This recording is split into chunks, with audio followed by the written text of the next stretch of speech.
오늘 저희는 계속해서 신명기 말씀을 묵상하고 있습니다. 오늘 저희들이 함께 묵상하는 이 말씀은 어떻게 보면 좀 신명기 28장이 축복과 저주로 이루어져 있기 때문에 오늘 본문만을 놓고 생각하기보다는 좀 28장의 전체적인 내용을 보고 함께 생각해 보는 것이 중요하다고 생각합니다. 오늘 이제 말씀을 준비하기 위해서 이 본문 말씀을 묵상하다가 제 머릿속에 처음 든 생각은 너무 어렵다라는 생각이었습니다. 어렵다라는 생각을 가진 이유는 두 가지인데요. 첫 번째로는 저주의 내용이 너무 길게 서술되고 있기 때문입니다. 오늘 말씀은 이제 어제 묵상했던 말씀에 계속 이어져서 저주의 내용이 계속 등장을 합니다. 근데 신명기 28장은 축복과 저주의 내용이 계속 이어지고 있는데, 축복의 내용은 1절부터 14절까지의 내용이 축복의 내용이 나오고 있고, 15절부터 오늘 저희들이 함께 읽었던 68절까지는 저주의 내용이 계속 이어져서 나오고 있습니다. 그냥 저주를 봤을 때도 참 마음이 어렵거나 힘이 들 수 있을 텐데, 길고 긴 저주의 내용을 계속 묵상하다 보면 이렇게 마음 한편이 뭔가 힘들어지고, 이 저주의 말씀을 가지고 강단에서 어떻게 말씀을 나눠야 될까라는 고민이 들게 되는 것 같습니다. 또 두 번째로 이 말씀이 어렵게 느껴졌던 이유는 이 저주가 언약에 따른 저주의 내용이었기 때문입니다. 신명기 28장에는 축복과 저주가 나온다고 말씀을 드렸습니다. 근데 왜 하필 이 부분에서 축복과 저주가 나오고 있을까요?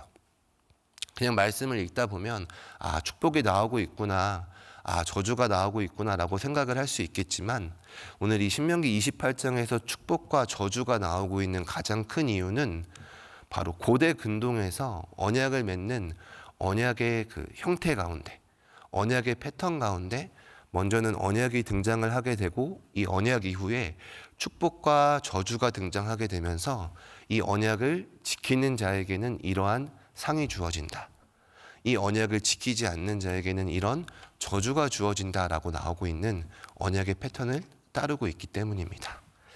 그렇게 보게 됐을 때 오늘 이 언약을 지키지 않을 시에 이루어지겠다고 하고 있는 이 저주의 내용이 어렵게 느껴집니다. 조금 더 우리에게 와 닿을 수 있도록 좀 더 쉽게 표현을 해보자면, 오늘 이 저주에 해당하는 부분은 우리가 흔히 이제 계약서를 보게 되면 마지막에 계약을 서명하기 전에 이 계약의 관계가 어떻게 이루어지는지를 살펴보는 과정과 흡사하지 않나라는 생각을 해봅니다. 계약서를 보시는 게 물론 쉬운 분도 있을 것입니다. 하지만 저에게 있어서 계약서를 읽고 이 계약의 조항들을 하나하나를 살펴보며 이 계약을 지키지 않을 시에는 이런 불이익을 당할 수 있다라는 것들을 살펴보는 것은 굉장히 어렵고 힘이 든 일이라고 생각을 합니다. 이제 오늘 이런 배경을 가지고 말씀을 봤을 때, 오늘 우리들이 함께 읽었던 이 말씀은 언약에 따른 저주라는 것입니다. 그렇다면 우리가 조금 말씀을 살펴보기 전에 생각해 보고 싶은 것은, 언약에 따른 저주라면 그럼 언약이라는 것은 무엇일까라는 질문을 한번 생각해 보고 싶습니다. 언약은 무엇일까요? 어떤 분은 언약하면 머릿속에 약속을 떠올리는 분도 있으실 것이고, 또 언약이라는 말을 들었을 때는 계약이라는 단어를 떠올리는 분도 있을 것입니다. 근데 저에게 있어서 언약하면 떠오르는 제일 큰 단어는 관계라는 단어입니다. 언약은 관계를 보여줍니다. 언약을 맺고 있는 대상자 간이 어떤 관계를 차지하고 있는가, 지금 이 언약을 맺고 있는 두 대상자가 어떤 관계를 맺고 있는가를 보여주는 것이 저는 언약이라고 생각합니다. 그렇다면 오늘 말씀 속에서 지금 이 언약의 관계에 놓여져 있는 하나님과 이스라엘 백성은 어떤 관계에 놓여져 있을까요? 이 둘의 관계를 가장 명확하게 보여줄 수 있는 말씀은 저는 출애굽기 6장 7절이라고 생각합니다. 출애굽기 6장 7절 말씀에 보면 이와 같이 나옵니다. 너희를 내 백성으로 삼고 나는 너희의 하나님이 되리니. 지금 둘의 관계가 어떻게 정리가 되고 있냐면, 전에 애굽에서 종으로 살고 있었던 이 이스라엘 백성을 하나님께서 더 이상 노예와 종이 아닌 하나님의 백성이 되게 하겠다라고 말씀하십니다. 더 이상 너희는 노예와 종이 아니라 내 백성이 되게 하겠다, 하나님의 백성으로 삼겠다라고 말씀하시고 있고, 이제 하나님은 이 백성들의 하나님이 되시겠다라고 말씀하십니다. 이 둘의 관계가 이스라엘 백성은 하나님의 백성이 되고 하나님은 이들의 하나님이 되시는 관계를 맺겠다고 말씀하고 있습니다.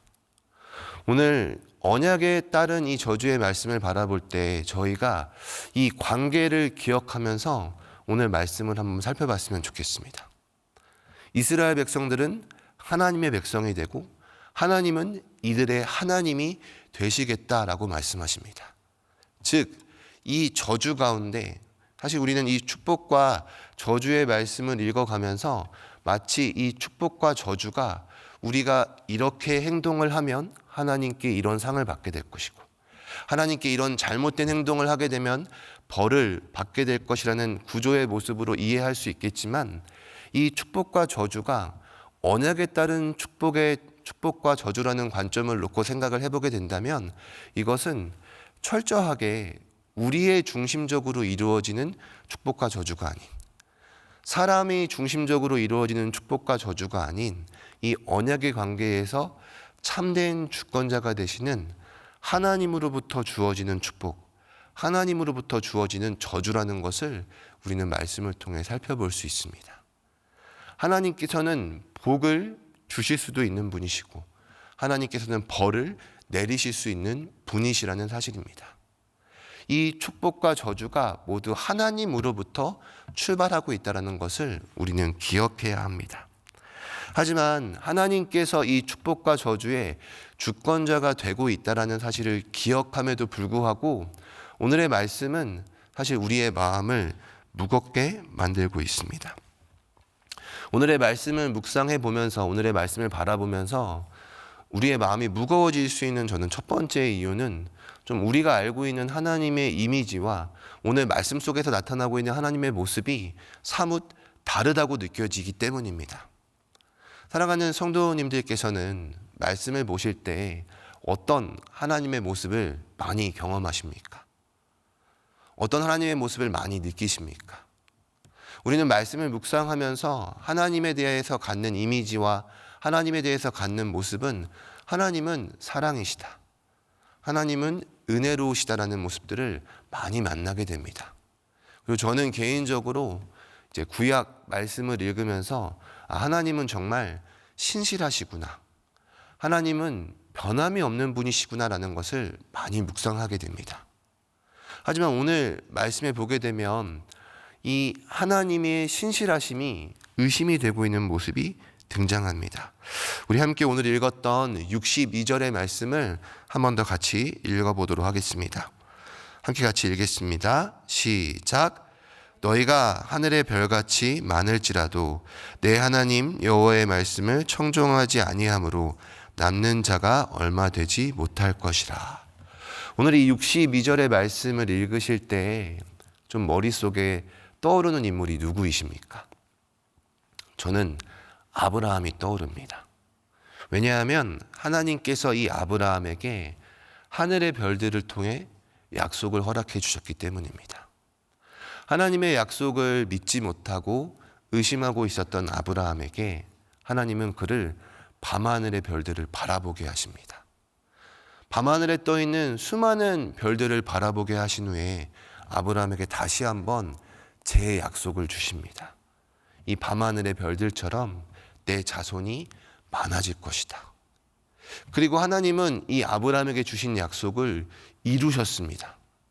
아브라함에게 자녀를 주셨고 이삭과 야곱과 그리고 이스라엘이라는 민족을 이루게 하셔서 정말 너무나 많은 민족을 이루게 하시는 이 약속을 성취하셨습니다.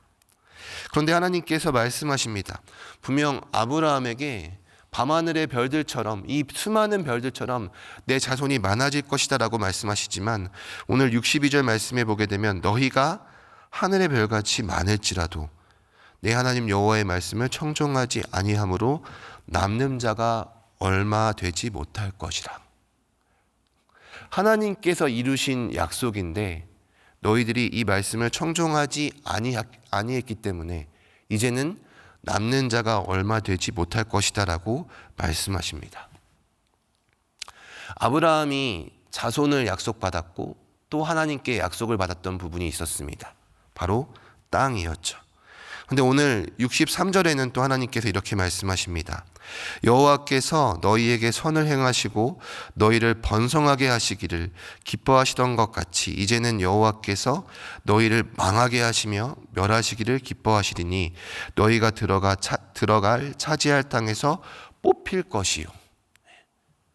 하나님께서 분명 아브라함에게 자손과 땅에 대해서 약속을 하셨음에도 불구하고 오히려 이 자손들이 남은 자들이 얼마 되지 못할 것이다 라고 말씀하시고, 땅에 대한 약속을 주셨음에도 불구하고 이 땅에서 하나님께서 약속해 주신 그 땅에서 차지할 땅에서 뽑힐 것이다 라고 오늘 말씀은 말씀하십니다. 하나님은 반드시 약속을 지키시는 분이신데, 하나님은 언약에 신실하신 분이신데 아브라함과 하신 이 언약을 되돌리겠다, 너희들이 이 언약을 지키지 않아서 저주를 받게 된다면 이 약속을 되돌리겠다라고 말씀하고 있는 것입니다. 근데 더 무서운 것은 오늘 말씀이, 오늘 이 저주가 거기에서 끝나지 않는다라는 것입니다. 오늘 저주의 내용을 하나하나 살펴보게 되면 먼저는 질병이 임할 것이다. 그리고 남는 자가 얼마 되지 못할 것이다. 차지할 땅에서 뽑힐 것이다. 우상을 섬기는 궁핍함이 있게 될 것이고 평안함 없이 두려워하게 될 것이고, 그리고 최종적으로 결국에는 다시 노예 생활로 돌아갈 것이다 라고 말씀하고 있습니다. 그런데 여기에 나오는 이 저주의 모습은 정확하게도 이스라엘 백성들이 출애굽할 때 누렸던 축복의 모습과 정반대를 이루고 있습니다. 이스라엘이 애굽으로부터 나올 때 오히려 그들에게 질병이 있었던 것이 아니라 그들의 원수들에게 질병이 임하였습니다. 또 그들의 인구는 점점 번성하여졌습니다. 그들에게는 약속의 땅으로 나아가는 과정이 있었고 두려움이 있는 것이 아니라 여호와만을 섬기는 풍요로움이, 풍성함이 그들에게는 있었습니다. 자신들 스스로가 두려워하고 있는 것이 아닌 오히려 열방이 이 민족을 향해 두려워하고 있었습니다. 무엇보다 더 이상 노예가 아닌 하나님의 언약 관계에 속해져 있는 하나님의 백성의 삶을 살아갈 수 있었습니다. 하지만 이들이 이 언약을 어길 시에는 이 모든 과정이 다 사라져 버린다는 것입니다. 더 이상 이들이 하나님의 백성이 아닌 전과 같은, 전에 자신들이 처해져 있었던 상황으로, 전에 자신들이 처해져 있던 노예와 종의 모습으로 돌아갈 것이다 라고 하나님은 이들에게 저주의 말씀을 하고 있는 것입니다. 물론 오늘의 이 말씀 속에 담겨져 있는 의미는 아까도 말씀을 드렸지만 이 언약은 하나님이 이들의 하나님이 되시고 이스라엘 백성들은 이 하나님의 백성이 되기 때문에 철저하게 이 언약적 관계가 하나님의 주권 가운데 놓여져 있고 하나님께서 축복을 주실 수도 저주를 내리실 수도 있다고 말씀하시는 하나님의 주권이 강조되어 있는 부분입니다.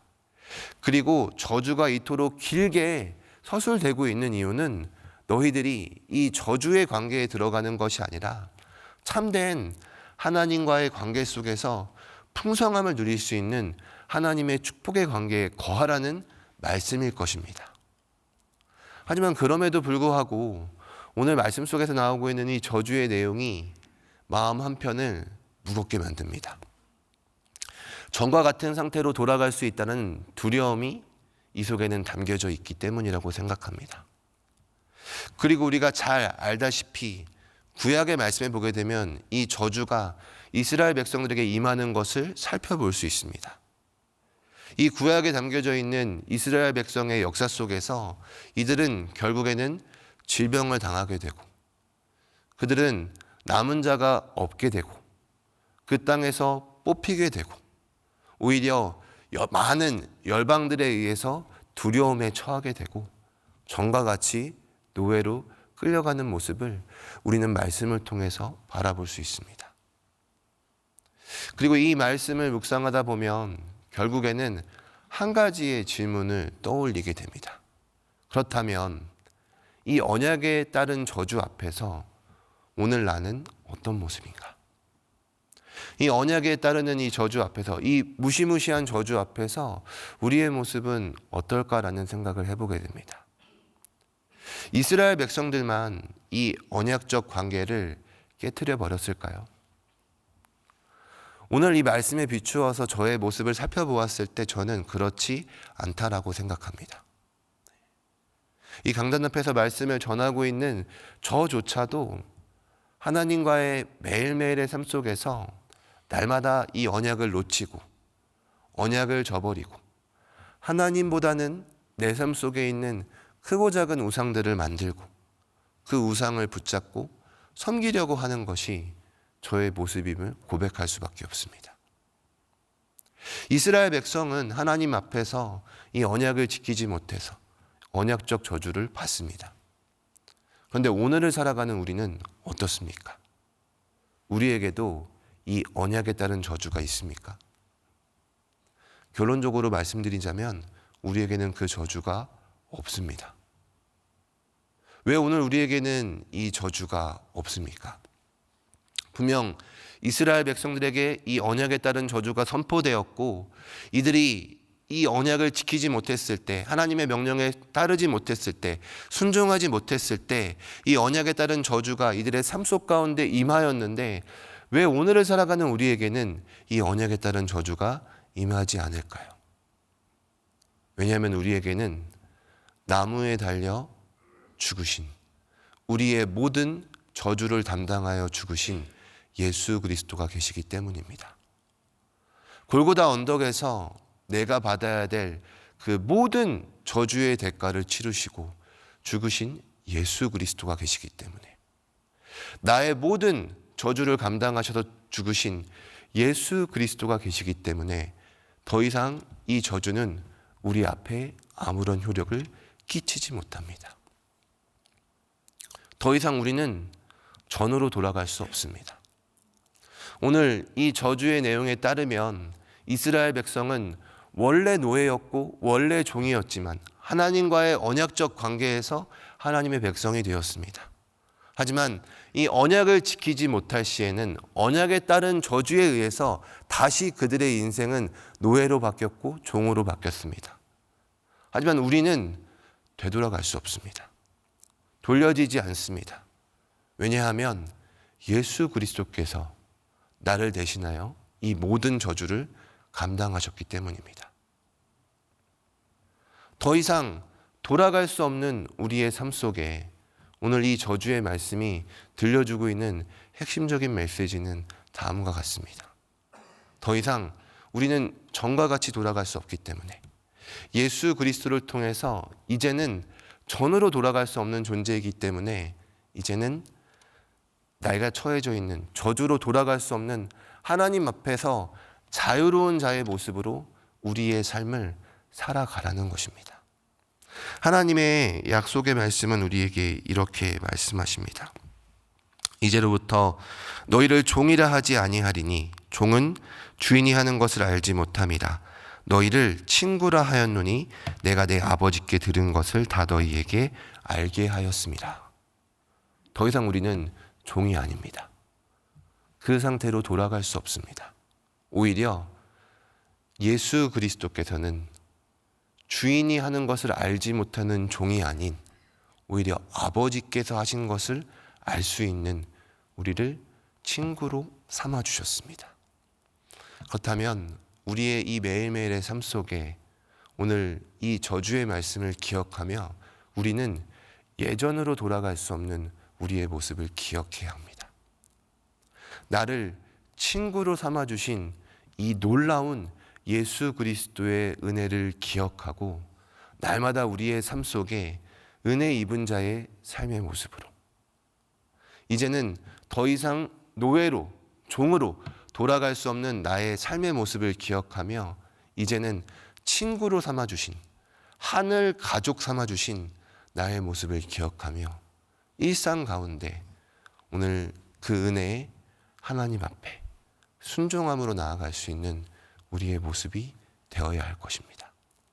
오늘 이 저주의 말씀을 기억하시며 더 이상 돌이킬 수 없는 나의 존재를 바라보시고 그 모습을 통해 하나님 앞에 순종함으로 은혜 입은 자의 모습으로 자유한 자의 모습으로 우리에게 주어진 하루를 하나님과 함께 살아갈 수 있는 우리 모든 성도님들이 되실 수 있기를 주님의 이름으로 간절히 축원합니다. 우리 한번 같이 기도하며 나아가도록 하겠습니다. 오늘 함께 같이 기도할 때 오늘 우리에게 주셨던 말씀을 붙잡고 기도하기를 소망합니다. 오늘 우리는 이 하나님의 언약에 따른 저주 앞에 어떠한 모습을 보이고 있습니까? 오늘 나의 하루의 모습 속 가운데 우리는 어떠한 삶을 살아가기를 소망하십니까? 내 모습이 때로는 연약할 수 있고 부족할 수 있지만 내가 어떠한 존재인지를 기억하며 오늘 하나님 앞에 순종함으로 나아갈 수 있는 우리의 삶이 될 수 있기를 기도합시다. 또한 이 말씀뿐만 아니라 오늘 이 자리에 나오면서 우리에게 있는 기도 제목이 있습니다. 그 기도 제목을 가지고 우리가 하나님 앞에 우리의 그 작은 신음과 우리의 모든 기도 제목들을 올려드리며 함께 기도하며 나아가도록 하겠습니다.